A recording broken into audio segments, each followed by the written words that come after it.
నమస్కారం. ప్రేక్షకులందరికీ శుభోదయం. ఈ రోజు నుంచి మాఘమాసం ప్రారంభమవుతుంది కదా. మరి మాఘమాసం ప్రారంభమవుతున్న శుభతరుణంలో ఈ మాసంలో ఎటువంటి విధి విధానాలు పాటించాలో, ఈ నెలలో చేయాల్సిన దానాలేంటో, ఈ మాసంలో వచ్చేటటువంటి ప్రత్యేకమైన పర్వదినాలేంటో, వాటి విశిష్టత ఏంటో ఈనాటి శుభయోగంలో తెలుసుకుందాం. అసలు మాఘము అనే పేరులోనే ఒక శక్తి ఉంది. మా అఘము మాఘము. అఘం అంటే పాపం. అఘాన్ని తొలగింపజేసే శక్తి ఉన్న మాసం కాబట్టి, పాపాన్ని తొలగింపజేసే శక్తి ఉన్న మాసం కాబట్టి దీన్ని మాఘమాసము అంటారు. ఈ మాఘమాసానికి ఉన్న ప్రత్యేకత ఏంటంటే, ఈ మాఘమాసంలో నెల రోజులు కూడా శ్రీ మహావిష్ణువు జల రూపంలో ఉంటాడు అని పురాణాల్లో చెప్పారు. అంటే నీళ్ల రూపంలో విష్ణుమూర్తి ఉంటాడు. అందుకే మాఘమాసంలో ఎవరైనా సరే నదీ స్నానం చేస్తే విష్ణువు అనుగ్రహం ద్వారా సకల కోరికలు నెరవేరుతాయి. మనకి ఆకామావై అంటారు. ఆకామావై అంటే ఏంటి? ఆ అంటే ఆశ్వీజ మాసం, కా అంటే కార్తీక మాసం, మా అంటే మాఘమాసం, వై అంటే వైశాఖ మాసం.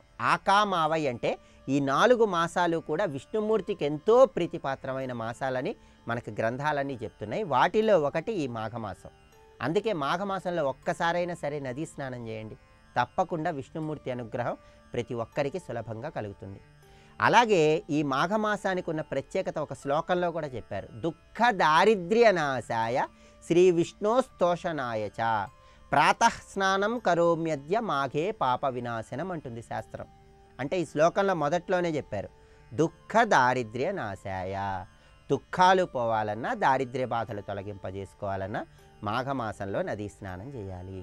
అలాగే మాఘమాసంలో కొన్ని ప్రత్యేకమైన దానాలు చేస్తే చాలా మంచిది. మాఘమాసంలో వస్త్రదానం చేసిన, దుప్పట్లు దానం ఇచ్చిన మంచి శుభ ఫలితాలు కలుగుతాయి. అలాగే మాఘమాసంలో నెయ్యి దానం చేసిన, అన్నదానం చేసిన గ్రహదోషాలన్నీ తొలగింపజేసుకొని విష్ణుమూర్తి అనుగ్రహానికి ప్రతి ఒక్కరూ సులభంగా పాత్రలు కావచ్చు. అలాగే ఈ మాఘమాసంలో కొన్ని ప్రత్యేకమైన పర్వదినాలు కూడా ఉన్నాయి. మాఘ శుద్ధ పంచమిని శ్రీ పంచమి అనే పేరుతో పిలవటం, సరస్వతీదేవిని పూజించడం అనాదిగా వస్తున్న సంప్రదాయం. ఆ శ్రీ పంచమి రోజు సరస్వతి ఆరాధన చేసిన, సరస్వతి మంత్రాన్ని చదువుకున్న విద్యార్థులు విద్యారంగంలో విశేషంగా రాణిస్తారు. అలాగే మాఘమాసంలో వచ్చే షష్ఠి తిథిని వరుణ షష్ఠి అంటారు. ఈ వరుణ షష్ఠి రోజు ప్రత్యేకంగా సూర్య ఆలయానికి వెళ్ళి సూర్యుడిని దర్శనం చేసుకోవటం, విష్ణువు ప్రీతి కోసం నువ్వులు దానం చేయటం ద్వారా మంచి శుభ ఫలితాలు కలుగుతాయి. అలాగే మాఘమాసంలో వచ్చే శుద్ధ సప్తమి తిథిని రథసప్తమి అంటారు. ఆ రథసప్తమి రోజు సూర్యారాధన చేయటం ద్వారా, ప్రత్యేకంగా స్నానం చేయటం ద్వారా అన్ని గ్రహదోషాలను తొలగింపజేసుకొని, అనారోగ్య సమస్యలను తొలగింపజేసుకొని సూర్యుడి అనుగ్రహాన్ని సులభంగా పొందొచ్చు. అలాగే మాఘమాసంలో వచ్చే శుద్ధ ఏకాదశి తిథిని భీష్మ ఏకాదశి అనే పేరుతో పిలుస్తారు. ఆ భీష్మ ఏకాదశి రోజు విష్ణు సహస్రనామ పారాయణ చేసిన, విష్ణు నామాలు స్మరించుకున్న విశేషమైన శుభ ఫలితాలు కలుగుతాయి. విద్యా ఉద్యోగ వ్యాపార రంగాల్లో చక్కగా రాణించటానికి ఈ భీష్మ ఏకాదశి రోజు మనమందరం కొన్ని ప్రత్యేకమైన విధి విధానాలు పాటిస్తాం. అలాగే మాఘమాసంలో వచ్చే పౌర్ణమిని మహామాఘి అనే పేరుతో పిలుస్తారు. ఈ మహామాఘి రోజు ఎవరైనా సరే సముద్ర స్నానం చేశారనుకోండి, వాళ్ళకి ఎలాంటి నరఘోష దృష్టి దోషం ఉన్నా సరే ఆ నరఘోష దృష్టి దోషాన్ని తొలగింపజేసుకొని అద్భుతమైన శుభ ఫలితాలు కలుగుతాయి. గృహ నిర్మాణం ప్రారంభిస్తే మాఘమాసంలో విశేషమైన ధనలాభం కలుగుతుందని మత్స్యపురాణంలో చెప్పారు. కాబట్టి గృహ నిర్మాణాలు చేసుకోవటానికి, అన్ని శుభ కార్యక్రమాలు నిర్వర్తించడానికి, అలాగే విష్ణువు అనుగ్రహం పొందటానికి ఎంతో ఉత్తమమైనటువంటి మాసం మాఘమాసం. రేపటి శుభయోగం శీర్షికన బుధవారం సందర్భంగా గణపతిని ఏ విధంగా పూజిస్తే ఎలాంటి శుభ ఫలితాలు కలుగుతాయో పరిశీలిద్దాం. నమస్కారం. బ్రహ్మమురారి సురార్చితలింగం నిర్మలభాషిత శోభితలింగం జన్మజ దుఃఖ వినాశకలింగం తత్ప్రణమామి సదా శివలింగం. వేద శివశివో వేద. ఏకమైన పరబ్రహ్మయే వేదమునకు బీజం. ఒక్క బీజం అనేకములుగా కనబడే ఏకవృక్షంగా వ్యక్తమవుతుంది. వృక్షం ఒకటి అంటున్నాం కానీ వృక్షంలో అనేకత్వం ఉందో లేదో చెప్పండి. ఇక్కడ కొమ్మలు, రెమ్మలు, పళ్ళు, కాండము, ఇలా ఎన్నైనా మీరు భాగాలు చెప్పచ్చు. అనేకత్వం చూపిస్తున్న ఏకవృక్షం అని అంటున్నాం కదా, అదంతా కలిపి ఏకలక్షణమే. అలాగే విశ్వం కూడా అంతే, అనేకంగా కనబడుతున్న ఏకమే అది. అలాగే వేదము కూడా అనేక శాఖలతో అనేక రకాల జ్ఞానాల్ని మనకు అందిస్తోంది. కర్మలకి తగ్గ ఫలాల్ని ఇస్తున్నది, జ్ఞానానికి తగ్గ మోక్ష ఫలాన్ని ఇస్తున్నది ఒకే వేదం. కనుక వేదంలో కర్మఫలాలు లభిస్తాయి, విచారణా మార్గంలో వెళితే జ్ఞానఫలమైనటువంటి మోక్షం కూడా మనకు లభిస్తున్నది. అందుకు మిగిలిన వృక్షాలకైతే ఎన్ని పళ్ళున్నా రుచి ఒకటే, కానీ వేదానికి అనేక ఫలాలున్న 2 రూపాలుగానే మనం చెప్పుకోవాలి. ఒకటి మోక్ష ఫలం, రెండవది కర్మలకిచ్చే ఫలం. ఇక్కడ అంటే వేదంలో చెప్పిన సత్కర్మలు ఆచరిస్తే ఇహలోక పరలోక సుఖాలని ఫలాలు ఇస్తాయి. అదే వైరాగ్యవంతుడై శమదమాది షడ్గుణ సంపత్తితో కూడుకుని విచారణ మార్గంలో వెళితే అదే వేదము అతడికి జ్ఞానఫలమైన మోక్షాన్ని ఇస్తున్నది. ఎందుకంటే జ్ఞాన మార్గము వేదమే ఇచ్చినది, కర్మ మార్గము వేదమే ఇచ్చినది. ఈ కర్మ జ్ఞాన మార్గములతోనే ప్రపంచం క్షేమంగా ఉంటుంది అని పరమేశ్వరుడు ప్రపంచ క్షేమం కోసం కర్మజ్ఞాన రూపమైన వేదవృక్షంగా వ్యక్తమయ్యాడు. ఈ కథలు మనకి చెప్తున్నది ఏంటంటే వేదం ప్రళయాల్లో కూడా నాశం కాదు, అది దీనిలో ఉన్న తత్వం. అందుకని ఈ కథ ఒకటి ఉందన్నమాట అని ఆశ్చర్యపోనక్కర్లేదు. ఎందుకంటే ఇలాంటి కథలు మన ఊహకందనివి జరిపించడమే ఈశ్వర లీల. కానీ ఇందులో ఉన్న ఆంతర్యాన్ని చూస్తే వేదం ఎప్పటికీ నశించనటువంటి వస్తువు. వేదం అనేక శాఖలతో కనబడ్డా విత్తనం బట్టే కదా వృక్షం. అదేవిధంగా ఈ వేదవృక్షం శివస్వరూపము అని చెప్పడం దీని యొక్క భావం. ఇలాంటి ఆమ్రవృక్షం ప్రళయకాలాల్లో కూడా నశించకుండా ఉంటుంది. మళ్ళీ ప్రళయం పోయి భూమి వ్యక్తమైనప్పుడు ఈ క్షేత్రం కూడా బయటికి వ్యక్తమవుతుంది. ఇది క్షేత్రమహిమ అని చెప్పి ఇందులో వచ్చే ఫలాన్ని నేను ఆస్వాదించాను గనకనే జ్ఞానుల్లో గొప్పవాణ్ణి కాగలిగాను అన్నాడు సుబ్రహ్మణ్య స్వామి. ఎందుకంటే జ్ఞానుల్లో గొప్పవాడు సుబ్రహ్మణ్య స్వామి అని చెప్తారు. ఎందుకంటే బ్రహ్మజ్ఞాన స్వరూపుడు ఆయన. అదే జ్ఞానదేవత సుబ్రహ్మణ్యుడు. ప్రథమో జ్ఞానశక్త్యాత్మ, ద్వితీయ స్కంద ఏవత అన్నారు. జ్ఞానశక్తి స్వరూపుడు. జ్ఞానము శక్తి ఉభయం కలిపితేనే సుబ్రహ్మణ్య తత్వం. అందుకే సుబ్రహ్మణ్యుడు దాని ఫలం తిన్నట్ట. అంటే వేద సారమే వేద ఫలం, దాన్ని పుచ్చుకున్నాడు. అందుకే సుబ్రహ్మణ్యుడు గొప్ప కవి అన్నారు పోతన గారు. పుట్టన్ పుట్ట శరంబునన్ మొలువ అంభోయాన పాత్రంబునన్ నెట్టంగల్గను కాళి గొల్వను పురాణింపం దొరంకొంటి మీదెట్టే వెంట చరింతునమ్మ తత్సరణి నాకీవమ్మ ఓయమ్మ మేల్ పట్టున్నా కగుమమ్మ నమ్మితు జిమి బ్రాహ్మీ దయాంభోనిధి అంటారు పోతన గారు. ఒక్క గొప్ప గ్రంథం రాయాలి అంటే నాకు ఏ అర్హత లేదు. ఎందుకంటే పుట్టలో పుట్టలేదు, అంటే వాల్మీకిని కాను, శరవణంలో పుట్టిన సుబ్రహ్మణ్యుని కాను.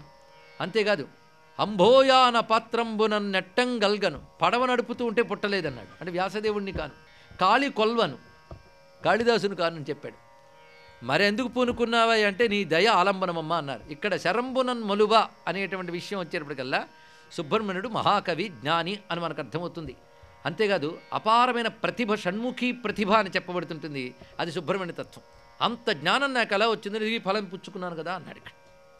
అంటే శివశక్తి రూపమైన ఫలం ఆయనకు లభించింది. అలాంటి సుబ్రహ్మణ్యుని దగ్గర శాంతి పొందాడు మహానుభావుడు.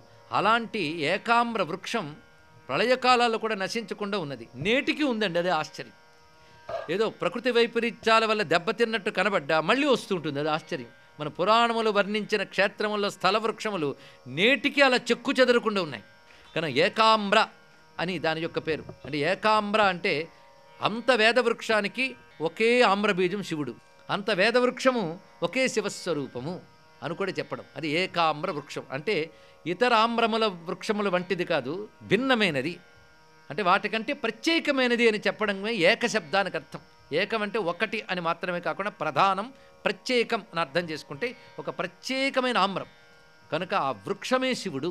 ఆ చెట్టు కింద గాని కాస్త నిలబడి శివస్మరణ చేసినప్పటికీ కూడా వారు ధన్యులవుతారు సుమా అంటూ పంచభూతలింగ మహిమలో ఆ విషయాన్ని కూడా మార్కండేయుడు స్వయంగా చూడడమే కాకుండా తర్వాత జరిగిన కొన్ని కథలు కూడా చెప్పాడు ఆయన. ఒక ఆయన చోరబుద్ధితో ఒక స్వర్ణలింగాన్ని అపహరించేట. వాడు దాన్ని తీసుకెళ్ళి కరిగించి డబ్బు చేసుకు తిన్నాడు. దాని ఫలితంగా వాడికి కలిగిన సంతానమంతా భయంకరమైన రోగానికి లోనయ్యి అసమర్థులై మారిపోయారు వాళ్ళు. దానితో దుఃఖపడ్డాడు, చాలా యాతన పడ్డాడు. చూసారా, చోరాది కృత్యములు చేసినప్పుడు అలా వచ్చిన అక్రమార్జన వల్ల దుష్ట సంతానం కలుగుతుంది, ఉన్న సంతానానికి కూడా దుష్ఫలితాలు లభిస్తాయి. తెలుసుకోండి ఇక్కడ ఇలాంటి కథలు అందుకే తెలుసుకుంటూ ఉండాలి. మహానుభావుడు మనువు ధర్మశాస్త్రంలో ఒక మాట చెప్తాడు, దుష్ఫలితాలు అప్పుడే తెలిసిపోతాయి అనుకోవద్దు. దుష్కర్మ ఇలా చేస్తే అలా వచ్చేస్తుందండి, పాలు ఇలా పిండితే అలా వచ్చేవచ్చు, కానీ దుష్కర్మ ఫలం అలా రాదు, అది క్రమంగా వస్తుంది. వీడితోనే కాకుండా వీడి తర్వాత తరాల్లో కూడా వస్తుంది అని చెప్పారు ఇక్కడ. మొత్తానికి అతడికి స్వర్ణలింగ చోర దోషం ఏర్పడి సంతానంలో ఆ దుస్థితి కనబడి దరిద్రాలు పాలై బాధపడుతూ ఆఖరికి వీళ్ళ కాళ్ళు వాళ్ళ కాళ్ళు పట్టుకుంటే ఎవరు సూచన ఇచ్చారు, కాంచీ క్షేత్రానికి వెళ్ళు, అక్కడ ఏకామ్రనాథ దర్శనం చేయని. ఆయన వచ్చి వృక్షం దగ్గర నిలబడి భోరుమును శివుడి కోసం ఏడిస్తే అప్పుడు శివుడు దయతలచి అతని యొక్క పాపాన్ని పరిహరింపజేశాడు. తిరిగి సంతాన ఆరోగ్యవంతులయ్యారు. అప్పటి నుంచి ఆయన పనిచేసేట వైరాగ్యం కలిగి ఆ కాంచీ క్షేత్రాన్ని అంటిపెట్టుకుని తపస్వయ్యే సాధన చేసి సిద్ధి పొందాడు అని ఈ కథని చెప్పాడు. ఈ కథని కేవలం ఆమ్రమ యొక్క మహిమ చెప్పడమే కాకుండా ధర్మము యొక్క గొప్పతనం చెప్పడం, పశ్చాత్తప్తుడై వైరాగ్యవంతుడై అన్నీ విడిచిపెట్టి ఆశ్రయించినందుకు అతను ధన్యుడయ్యాడని కూడా ఈ వృత్తాంతంలో కనబడుతున్నది.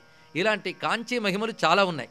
అయితే కాంచీలో చాలా తీర్థాలు ఉన్నాయి, కోనేరులు ఉన్నాయి, శివాలయంలో తీర్థాలు ఉన్నాయి, అమ్మవారి ఆలయంలో తీర్థాలు ఉన్నాయి, విష్ణువాలయంలో కూడా తీర్థాలు మనకు కనబడుతున్నాయి. అయితే ఇప్పుడు మనం పృథ్వీలింగం అయినటువంటి ఏకాంబరనాథుడి గురించి చెప్తున్నాం కనుక ఇక్కడ కొన్ని కోనేరులు ఉన్నాయి, బ్రహ్మచేత నిర్మితమైన కోనేరు మొదలైనవి. అదేవిధంగా పంచతీర్థములు చెప్పుకున్నాం. అందులో సోమవారం దేనికి, మంగళవారం దేనికి ఇత్యాది విశేషాలు కూడా చెప్పుకున్నాం.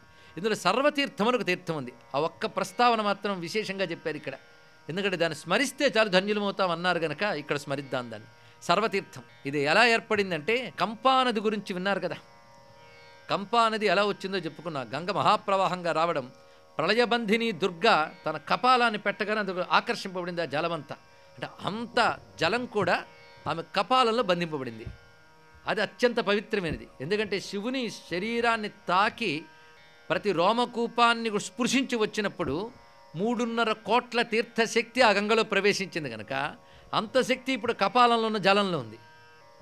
అమ్మవారు శివుడు తను అనుగ్రహించి మొత్తం కథా కళ్యాణం అయిపోయిన తర్వాత ఒకటి అనుకుందిట, అంత మహిమాన్వితమైనటువంటి జలము వ్యర్థం కాకుండా ఇక్కడ తీర్థమైతే బాగుండు అని అక్కడ ఉన్నటువంటి ఆ కపాల పరిమితమైన జలానికి తగ్గట్టుగా ఒక మడుగు ఏర్పరిచి అందులో జలమంతా నిక్షిప్తం చేయించింది ఆ తల్లి. దానికి మెట్లు కట్టించింది కూడా.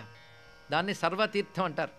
అది ఇప్పటికీ మనకి ఏకాంబరనాథుడి ఆలయంలో వెతికితే కనబడుతుంది ఒక చిన్న ప్రమాణంలో. కానీ ఒకప్పుడు అది కంపా నది దాని పేరు.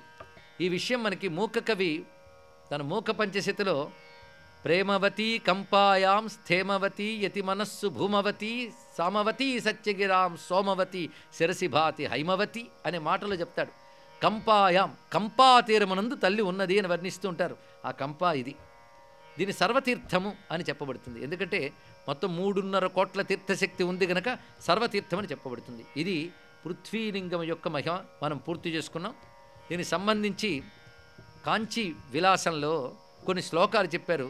అవి మంత్ర సమానము గనక శ్రద్ధగా విని ఆ ఫలితాన్ని పొందే ప్రయత్నం చేద్దాం. శ్రీశైలస్య అగ్నిదిగ్భాగే, మళ్ళీ శ్రీశైల ప్రస్తావన చేశాడు ఇక్కడ కూడా శాస్త్రం.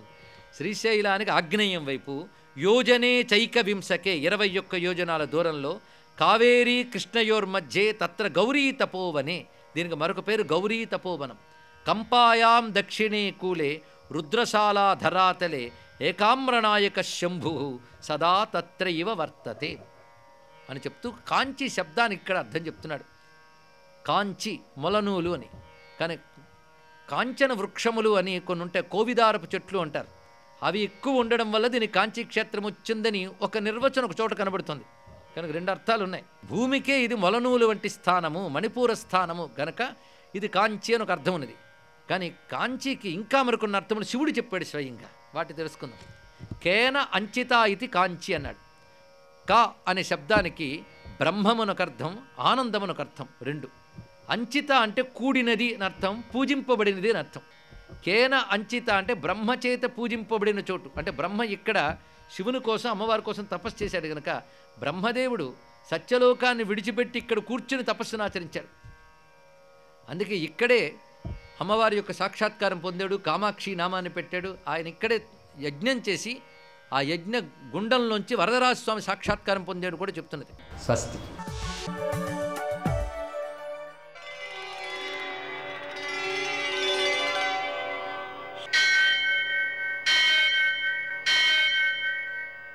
సహస్రశీరుషం దేవం విశ్వాక్షం విశ్వశంభువం విశ్వం నారాయణం దేవమక్షరం పరమం పదం విశ్వతః పరమాం నిత్యం విశ్వం నారాయణగుం హరిం విశ్వమేవేదం పురుషస్తద్విశ్వముపజీవతి పతిం విశ్వస్యాత్మేశ్వరం శాశ్వతగుం శివమచ్యుతం నారాయణం మహాజ్ఞేయం విశ్వాత్మానం పరాయణం.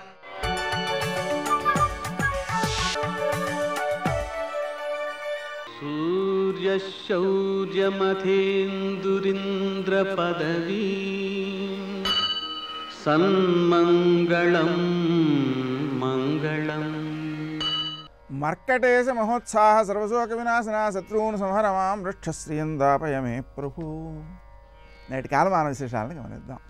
స్వస్తి శ్రీ చాంద్రమాన విలంబనామ సంవత్సరం ఉత్తరాయణం శిశిర ఋతువు మాఘమాసం శుక్లపక్షం మంగళవారం.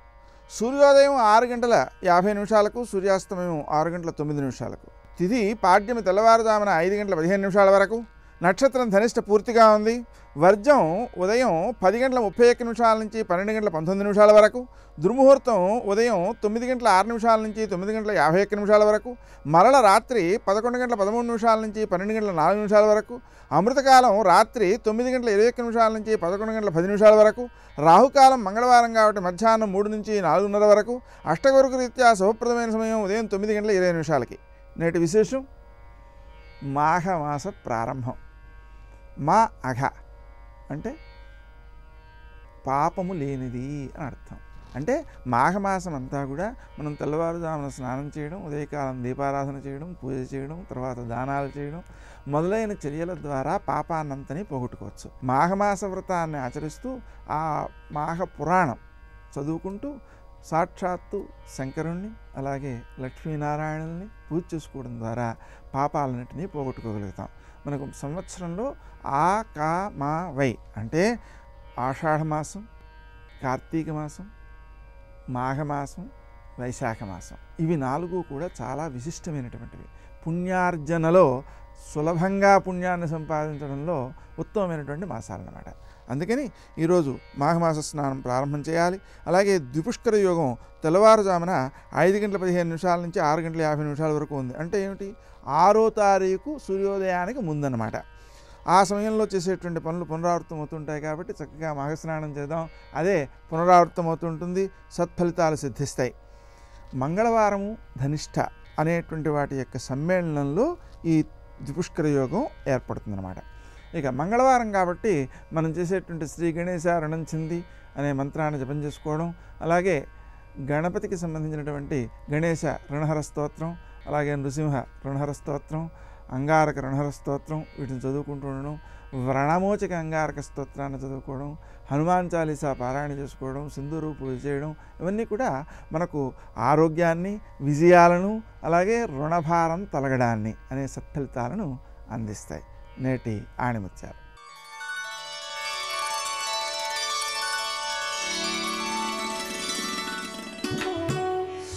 పువ్వులోని సువాసన, మనిషిలోని యోగ్యత దాచినా దాగవు.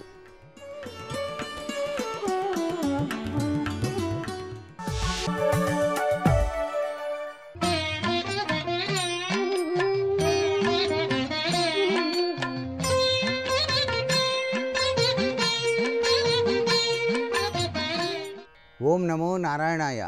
ఓం నమః శివాయ. శ్రీమాత్రే నమః. ఈరోజు మంగళవారం. హరిహరావతారాయ తుభ్యం నమోస్తు, ఆగమస్వరూపాయ తుభ్యం నమోస్తు, అసుర సంహారాయ తుభ్యం నమోస్తు, అంజనీనందనాయ తుభ్యం నమోస్తు అంటూ హనుమంతుల వారిని మనం గనక నమస్కారం చేసినట్లయితే ఆయన మనకు ధైర్యాన్ని, కీర్తిని, స్థైర్యాన్ని, విజయాన్ని ప్రసాదిస్తాడు అంటోంది శాస్త్రం.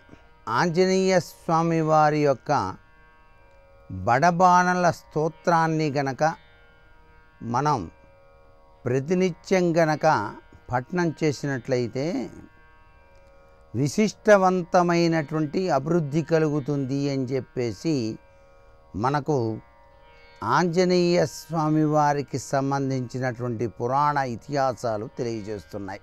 ప్రతి మానవుడికి కూడాను జీవితంలో అనేక సమస్యలు ఉత్పన్నమవుతూ ఉంటాయి. ఈ సమస్యల యొక్క ప్రభావం నుంచి బయల్పడటానికి దైవ చింతనలో అత్యధిక ప్రాధాన్యత కలిగినటువంటిది ఆంజనేయ స్వామి వారి యొక్క దివ్యవంతమైనటువంటి శ్లోకములు లేక పారాయణలు మొదలైనవి చాలా చక్కగా సహకరిస్తాయి. ఆంజనేయ స్వామి వారికి సంబంధించినంత వరకు మన్య సూక్త పారాయణ అని చెప్పేసి ఒకవైపు పరమశివునికి నమక చమక పారాయణ చేస్తూనే మరొక వైపు మన్య సూక్తాభిషేకం అనేటువంటిది ఆంజనేయ స్వామి వారికి ఆచరించటం వెనకాల మనం కోరిన కోరికలు సిద్ధిస్తాయి అంటోంది శాస్త్రం. మన్యసూక్త పారాయణ అనేది కనీసం ఒకే రోజున 11 సార్లు చేయాలి. ఈ విధంగా కనుక చేసి తీర్థము కనుక తీసుకున్నట్లయితే ఆ వ్యక్తికి సంబంధించినటువంటి కోర్టు మొదలైనటువంటి వ్యవహారములే కాకుండా భూ సంబంధమైనటువంటి వ్యవహారాదులు లేక సఖ్యతా స్వరూపాలలో సంభవించినటువంటి తేడాలు ఇవన్నీ కూడాను సక్రమమైనటువంటి పద్ధతిలోకి వచ్చి జీవితం సుసంపన్నం చేసుకోవడానికి ఆస్కారవంతమైన ప్రభావం మంత్ర శాస్త్రరీత్యా కూడాను ఆంజనేయ స్వామి వారి యొక్క పూజాది కార్యక్రమాల రీత్యా మనకు ఋషులు ప్రసాదించారు. ఇలా ఋషులు ప్రసాదించినటువంటి అద్భుతవంతమైనటువంటి ఈ యొక్క పూజాది కార్యక్రమాలని ఆచరించుకొని భారతీయ సనాతన సంస్కృతి సంప్రదాయ రీత్యా సుగమమైన జీవితాన్ని గడపడానికి ఆస్కారం ఎంతగానో కనిపిస్తోంది. ఇదే మన సంప్రదాయం వెనకాల దాగిన మహత్ అవకాశ లక్షణాలు. ఆంజనేయ స్వామివారు భయాన్ని తొలగించి విజయాన్ని కలిగించేటువంటి స్వామివారుగా కీర్తించబడ్డారు. సర్వే జనా సుఖినో భవంతు.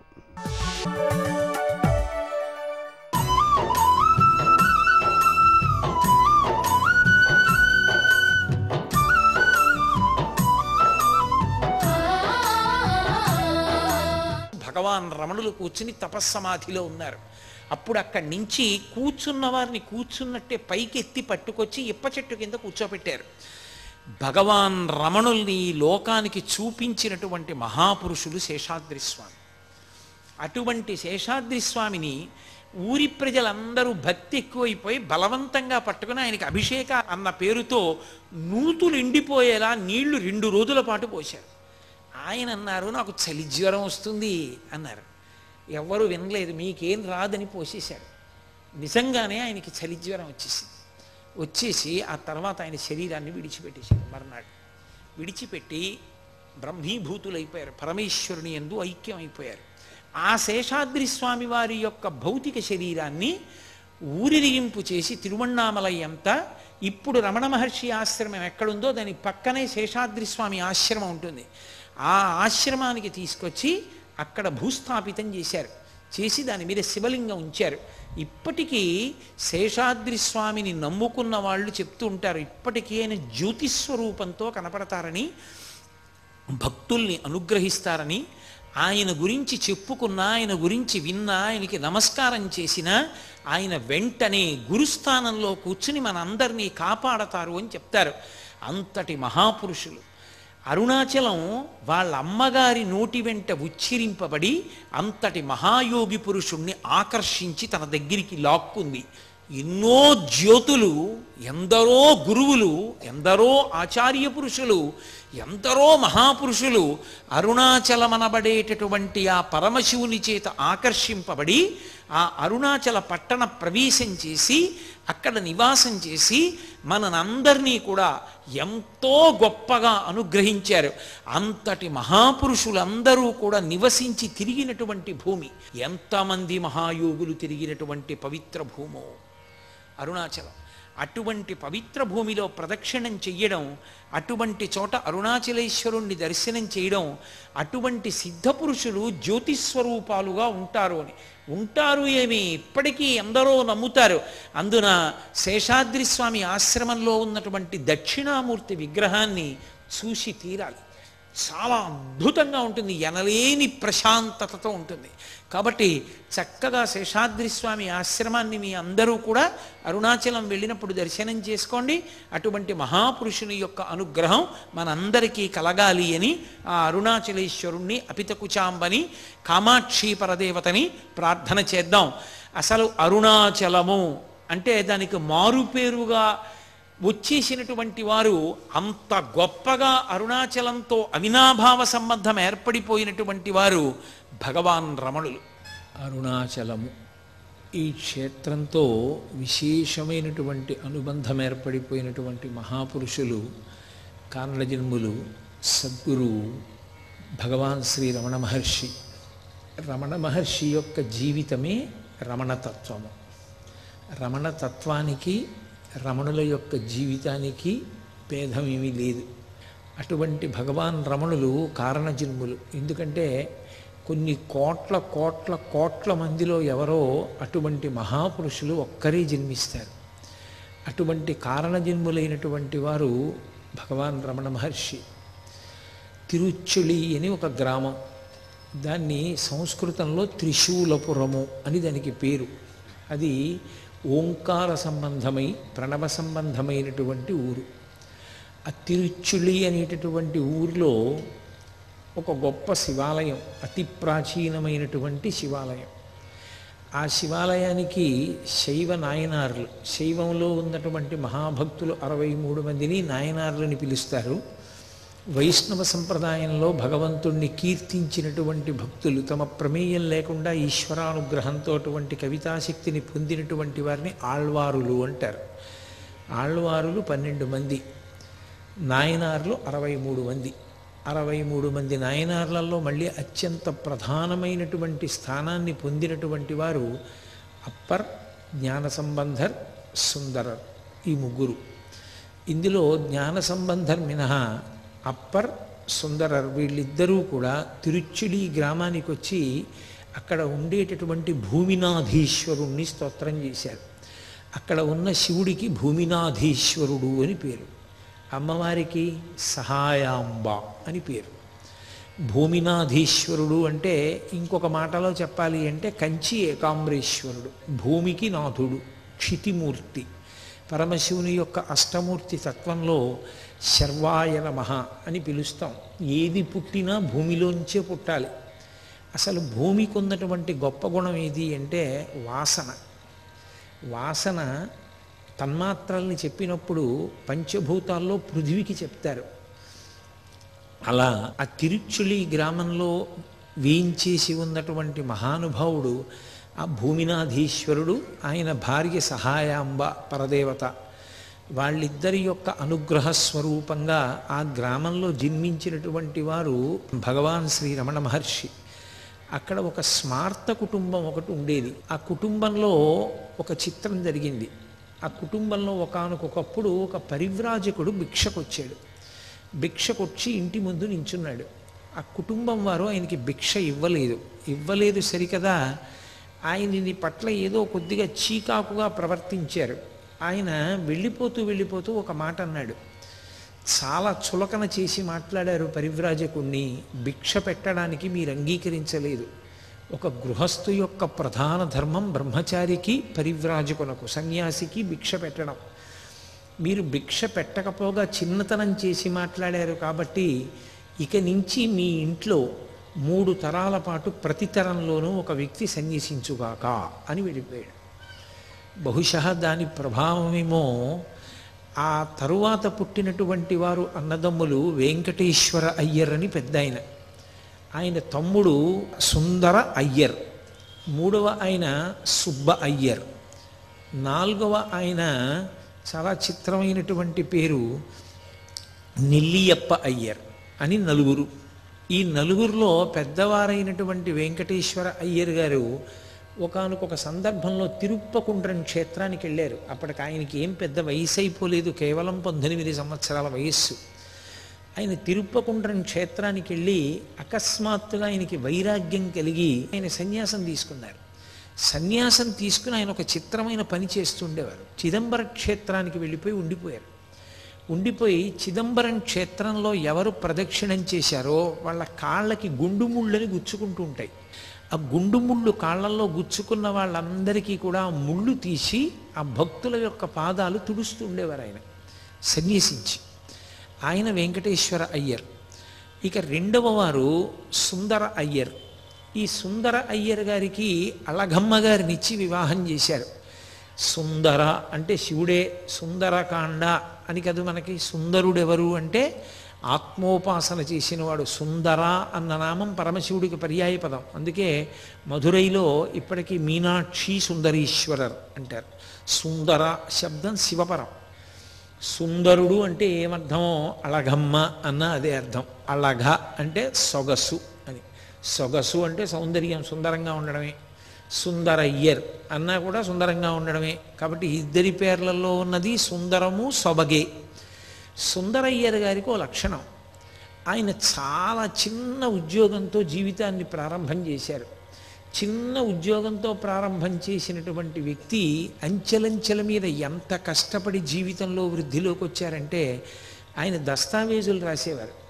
రాస్తూ ఆ రోజుల్లో న్యాయ సంబంధమైనటువంటి వృత్తి విద్య ఉత్తీర్ణుడు కాకుండానే ఆయనకున్న అనుభవం రీత్యా ఆయనని న్యాయవాదిగా గుర్తిస్తూ పట్టా ఇచ్చేది ప్రభుత్వం. అటువంటి పట్టా పొందారు. చాలా పెద్ద గృహం ఒకటి కట్టారు.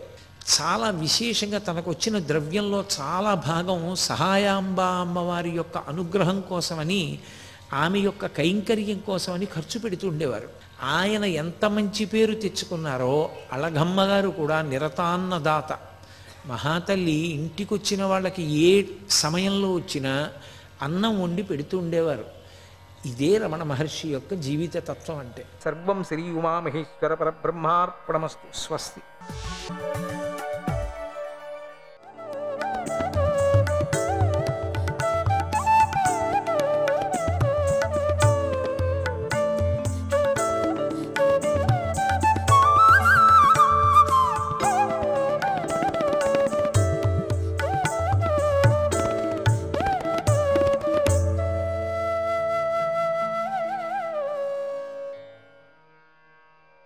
నారాయణ నారాయణ. ఏ కంస, నన్ను చంపటం వల్ల నీకేమిలా లాభం అవుతుంది? నీకు యోగమాయ నేను, నన్ను చంపుతావా? నిన్ను చంపే చిరకాల శత్రువు ఎక్కడో ఒక చోట పుట్టాడు. అందుచేత నువ్వు వ్యర్థంగా దీనులను బాధ పెట్టవద్దు అంటూ భగవంతుడి యొక్క యోగమాయ అయినటువంటి ఆ దేవి కంసుడికి ఇలా గంభీరంగా చెప్పి అదృశ్యమైనది. భూలోకంలో ఆమె వేర్వేరు ప్రదేశాల్లో నివసిస్తూ వేర్వేరు పేర్లతో ప్రసిద్ధికెక్కింది. ఆ యోగమాయ చెప్పిన మాటలను కంసుడు విని ఎంతో ఆశ్చర్యాన్ని పొందాడు. అతడు దేవకి వసుదేవులను కారాగారం నుండి విడిచిపెట్టి వినయంగా ఇలా అన్నాడు, అయ్యయ్యో, నేనెంత పాపాత్ముడిని, మిమ్మల్ని ఎంతో కష్టపెట్టాను. మీ ఇద్దరి సంతానమైన చాలామంది కొడుకులను నరమాంస భక్షకుడిలాగా చంపేశాను. బంధువులను మిత్రులను విడిచిపెట్టిన దయలేని వాడిని, దుష్టుణ్ణి అయిన నేను ఏ నరకాలను పొందుతానో నాకు తెలియదు. నాకు చాలా ఆశ్చర్యంగా ఉంది. అప్పుడు అశరీరవాణి ఏదో చెప్పింది కదా, అది నేను నమ్ముకున్నాను, కానీ అది అబద్ధం అనిపిస్తుంది. ఇంతగా అన్యాయంగా మిమ్మల్ని, మీ పిల్లలంతా చంపేశాను. నేను పాపాత్ముణ్ణి. నేను ఏ పాపానికి వెళతానో తెలీదు. అసలు నాకు దయ అనేది లేకోకుండా చేశా. నా మీద, నా ప్రాణం మీద ఆశతో, భయంతో ఏ నరకాలు నేను పొందుతానో, గాలిని పీలుస్తున్నా చచ్చిన వాడితో సమానంగా ఉన్నాను. నేను మనుష్యులే కాదు, నాకు దైవం కూడా అసత్యాన్ని చెప్పింది. ఆ అశరీరవాణిగా చెప్పింది కదా. ఎందుకు చెప్పాడు దేవుడు నాకు అబద్ధం? 8వ పుత్రుడు పుడుతూనే చంపుతాడని చెప్పాడు కదా. ఎక్కడ 8వది ఎక్కడ పుట్టింది? ఆడపిల్ల కదా పుట్టింది. ఎంత అబద్ధమైంది! దేవుడు మాట కూడా అబద్ధమైంది. అసలు నాకే ఎందుకు జరిగింది ఈ మాట? అసత్యాన్ని చెప్పి నాకు మోసం చేసింది. నేను ఇంత పాపం చేసేసాను, ఇక నాకు క్షమ ఎక్కడుంది నాకు? అందుచేత నేను ఆ మాటను నమ్మేశాను. పరమాత్ముడు చెప్పినటువంటి మాట నమ్మాను. 8వ జన్మం నీకు శత్రువు అవుతూ పుడతాడని. ఎక్కడ పుడతాడు కాదు, పుట్టింది. ఏంటిది? నేను పాపాత్ముడని అయ్యాను, మీ పిల్లలనంతా చంపాను. ఓ మహాత్మురారా, పుత్రులు తమ ప్రారబ్ధాన్ని అనుభవిస్తారు, వారిని గురించి శోకించకండి. దైవం చేత నడిపించబడుతున్నటువంటి ప్రాణులు అన్ని వేళలా ఒకచోట ఉండరు. ఒకవేళ ఉన్నా కలిసి ఉండరు, విడిపోతారు. ఈ లోకంలో మట్టితో కుండ మొదలైనవి తయారవుతాయి కదా, మళ్ళీ అవి నశిస్తాయి కదా, కానీ మట్టి మాత్రం స్థిరంగా ఉంటుంది.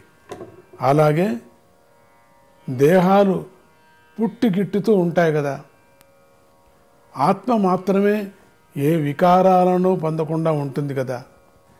యతనేవం విదో భేదో యత ఆత్మ విపర్యయ దేహయోగ వియోగౌ చ సంస్కృతిర్న నివర్తతే.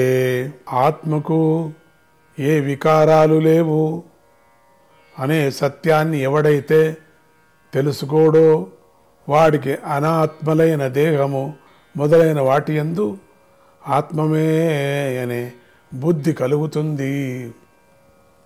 దానివల్ల తాను అంతటి నుండి విడివిడి ఉన్నాను అనే భేదబుద్ధి కలుగుతుంది. దానివల్ల అతడు దేహంతో పుట్టక చావులను పొందుతూ ఉంటాడు కదా. ఓ కళ్యాణి, నేను నీ పుత్రులను చంపిన మాట నిజమే. ఏమిటో ఉన్నట్టుండి వేదాంతం వచ్చేసింది వీడి నోట్లో. పలుకుతున్నాడు. ఎంత కటికుడైనప్పుడు ఆ రియలైజేషన్ అనేది కొంచెమైనా ఉంటుంది కదా. అసలు వీడికి రాదనుకున్నా, ఇప్పుడు నిశ్చయమైపోయింది నాకు మరణం లేదు.